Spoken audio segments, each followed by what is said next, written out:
नमस्कार दोस्तों। आज के वीडियो हम बात कर रहे हैं नाक छेदन के उपाय में। इस उपाय के बारे में आप सब लोग जानते तो हैं, लेकिन करवाने से पहले बहुत ज़्यादा डरते हैं कि पेनफुल होगा या फिर कोई साइड इफ़ेक्ट ना दे। तो इस वीडियो में आपके सारे वहमों को दूर करने के लिए ये वीडियो बनाया गया है। दोस्तों, नाक छेदन एक ऐसा उपाय है जो बुध ग्रह का बहुत ही ज़बरदस्त उपाय है, लेकिन ये बुध ग्रह की एक जनरल रेमेडी है जिसका कोई भी नुकसान नहीं होता। इस उपाय को करने की जो असल सही विधि है वो ऐसे है कि आपको अपने दोनों नॉस्ट्रिल्स के बीच में जो पोर्शन होता है, इस सेंटर पोर्शन के बीचों बीच से चांदी की तार से नाक छेदन करवाना है। इसे किसी गन से नहीं बल्कि चांदी की तार से ही छेद इसमें करवाया जाता है।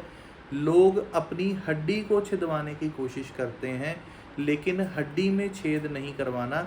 जो आपके सेंटर में जो नोज़ के बीचों बीच जो मांस होता है, उस मांस में से चांदी की तार को निकलवाया जाता है। जब आप इस रेमेडी को करवाते हैं या नाक के बीचों बीच जब उस मांस को चांदी की तार से छेदा जाता है, तो वो चांदी की तार को अंदर की तरफ ही मोड़ दिया जाता है और उसको अंदर से ही राउंड कर दिया जाता है कि वो चांदी की तार दिखे नहीं, विजिबल ना हो। कुछ लोग गलत उपाय कर लेते हैं कि चांदी की तार से नाक छेदन करके वो बाहर की तरफ उसे निकलवा लेते हैं, या फिर उसको बाहर से बाली की तरह पहना देते हैं, या फिर कुछ लोग साइड से नाक छेदन करवा लेते हैं। वो चीज़ गलत है, बल्कि जो सही तरीका है उसे अंदर की तरफ ही मोड़ देना सही है कि वो बाहर से दिखे नहीं। दोस्तों, जब चांदी की तार से नाक छेदन किया जाता है तो उसे नकेल डालना बोला जाता है। चांदी की नकेल डालना। इसके जो लॉजिक हैं वो लॉजिक भी मैं एक्सप्लेन करता हूँ। हमारा जो नोज़ है ये बृहस्पति और बुध दोनों की जॉइंट आइटम होती है। लाल किताब में 2 जगह पर इस चीज़ को मेंशन किया गया है कि हमारी जो नाक का सिरा है वो बुध है और बाकी नाक जो है वो बृहस्पति है। असल में इसका कारण ये है नाक छेदन करने का कि हमारा जो नाक है ये बृहस्पति और बुध की आइटम है, और हम जो सांसें लेते हैं वो बृहस्पति हैं। तो हमारी जो लाल किताब है वो उसका जो बेस है लाल किताब का वो है अकल और लेख का झगड़ा। लाल किताब फरमाए यूं, अकल लेख से लड़ती क्यों। यानी अकल और लेख का झगड़ा क्यों हो, या बृहस्पति और बुध का झगड़ा क्यों हो, क्योंकि बृहस्पति सांसें और नाक हमारी बुध।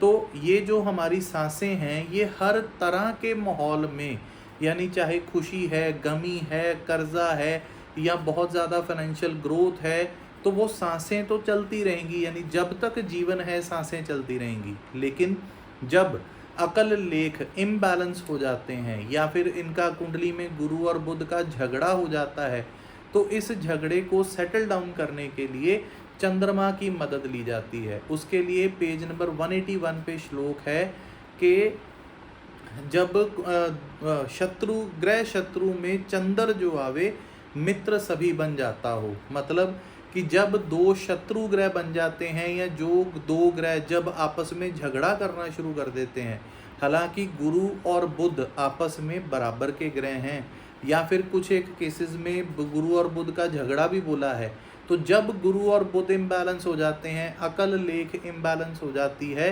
तो उसमें चांदी की तार डाल दी जाती है ताकि गुरु और बुध का बैलेंसिंग हो सके।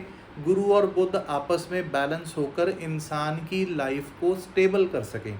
अगर आपकी कुंडली में भी गुरु और बुध का झगड़ा है, या टक्कर है, या अचानक चोट की स्थिति में बैठे हैं, या धोखे की स्थिति में बैठे हैं, या 5, 6, 10 के झगड़े में बैठे हैं, तो आपकी कुंडली के अकॉर्डिंगली भी आपको चांदी की तार से नाक छेदन करवा लेना चाहिए, ताकि आपकी जो गुरु और बुध की दुश्मनी है या अकल लेख का जो झगड़ा है वो सेटल हो सके। अकल लेख का झगड़ा क्या है?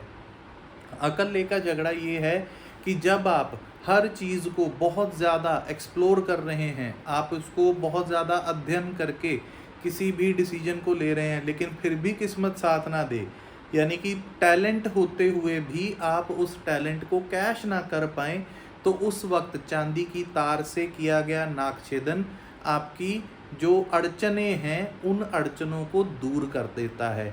ये चांदी की तार से नाक छेदन करा के इंसान अपनी लाइफ में प्रैक्टिकल डिसीजंस अगर लेना शुरू कर देता है तो उसकी किस्मत जो है वो साथ देना शुरू कर देती है। दोस्तों, गुरु और बुध ये जो दोनों प्लैनेट्स हैं, इनका स्टेबल होना और आपस में बेनिफिशियल स्थिति में होना ज़रूरी है, लेकिन हर कुंडली में ये बेनिफिशियल स्टेट में नहीं बैठ सकते, क्योंकि कुंडली में जब तक कोई ग्रह दोष नहीं होता इंसान ज्योतिष के पास नहीं जाता या फिर कोई उपाय नहीं करता। जिन जिन लोगों को भी ये उपाय करने की ज़रूरत पड़ती है या फिर गुरु बुध का झगड़ा होता है, उनके लिए नाक छेदन करना बहुत ज़रूरी होता है। उसके बाद दूसरी चीज़ आती है कि जैसे हम देखते हैं कि लेडीज़ की साइड से नाक छेदन करवा दिया जाता है, तो वो गलत है या सही है? दोस्तों, वो बिल्कुल सही है, क्योंकि जो नाक में लेडीज़ खुद बुध को रिप्रेजेंट करती हैं और शुक्र को रिप्रेजेंट करती हैं। जब एक लेडी पैदा होती है तो वो बुध होती है, जब उसका साइकिल शुरू होता है तो वो शुक्र में तब्दील हो जाती है। और बुध जो है उसको ठीक रखने के लिए, ताकि छोटी छोटी लड़कियां जो हैं वो बिल्कुल अपने बुज़ुर्गों के रीत रिवाजों को फॉलो करें, अपनी इज़्ज़त आबरू का ध्यान रखें, इसलिए छोटी सी लड़कियों का भी छोटी सी उम्र में ही साइड से, लेफ़्ट साइड से नाक छेदन करवा दिया जाता है चांदी की तार से, और उसमें कुछ लोग सोने की तार भी पहना देते हैं। और जब वो लड़की बड़ी हो जाती है, जब शुक्र बन जाती है, तो कहते हैं कि बुध के बगैर शुक्र जो है वो पागल होगा। तो इसलिए जब उनके बुध को बचपन में ही ठीक कर दिया जाता है नाक छेदन करके, तो बड़ी होकर वो नाक छेदन करके जो लेफ़्ट साइड से किया गया था, लेफ़्ट साइड बॉडी की मंगल को रिप्रेजेंट करती है। तो मंगल क्या है? ब्लड। तो जब साइकिल आना है किसी भी लड़की को और उसने जब शुक्र में तब्दील होना है, तो मंगल का बहुत बड़ा रोल प्ले होता है। इसलिए किसी भी छोटी सी लड़की का नाक छेदन लेफ़्ट साइड से नोज़ में से कर दिया जाता है और चांदी की तार से किया जाता है। चांदी इसलिए कि मंगल नेक बना रहे। जो मंगल है वो चंद्रमा के साथ कनेक्ट होके नेक मंगल बनता है, ताकि उसका जो फ्लो होगा आगे चल के या मेंस्ट्रुअल साइकिल होगा वो उसके लिए परेशानी वाला ना हो। इसलिए लेडीज़ को लेफ़्ट साइड से बचपन में ही अगर नाक छेदन कर दिया जाए तो उन लड़कियों को बड़े होकर के सेंटर में से नाक छेदन कराने की ज़रूरत नहीं पड़ती। ये उनकी हेल्थ के लिए भी ज़रूरी है और फर्दर लाइफ में आने वाले जो डिसीजंस हैं, उनकी अपनी पर्सनल लाइफ के डिसीजंस जो हैं, उनकी मैरिड लाइफ के जो डिसीजंस हैं, वो डिसीजन उसके लिए बेनिफिशियल हों, वो अपनी लाइफ के प्रैक्टिकल डिसीजंस ले सके। और लड़कियों का बृहस्पति भी बहुत ज़्यादा मजबूत हो जाता है। किसी भी लड़की की कुंडली में शादी कर देखने से पहले उसका बृहस्पति ग्रह को चेक किया जाता था, क्योंकि लड़की की कुंडली में बृहस्पति ससुर का कारक है।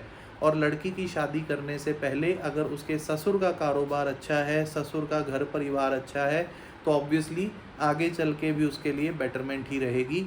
तो ये नाक छेदन करना एक जनरल रेमेडी है।